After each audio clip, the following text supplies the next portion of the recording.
I'm an Australian in Nashville, and this is the story of how I actually ended up in the USA. Picture this, 2005. I was sitting on my bed holding my guitar, and my mother walks in the room and she tells me about this place called Nashville, where everyone loves country music. It's where anyone who plays country music goes. Songwriters, musicians. These are my people.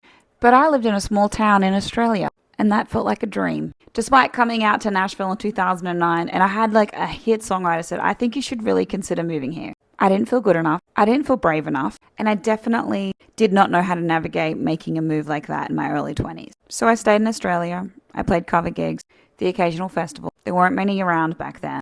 And I released music. I did some fun things back home. But I still felt called to Nashville. So in 2014, I started saving 1/3 of my income. To do that, I had to cut out everything. I never went out. I never spent anything. I was like so frugal. Uber just became a thing in Australia too, so I started Ubering a little bit for some extra money and doing some odd jobs. I sold my guitar. I had two guitars. I sold one of them, and then I started doing odd jobs, and I saved $8,000 to spend 3 months in Nashville. $8,000 Australian at 62 cents to the dollar. It didn't get me very far. But on that trip, in July 2015, I came out for 90 days and I wrote 74 songs. I even sang at the Bluebird Cafe and had meetings with publishers. And they said, I think you should move to Nashville.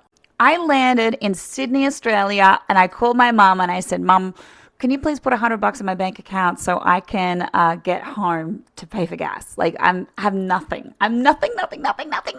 So I moved in with my mother for another 18 months. And I started saving the 1/3 of my income and then just hustling.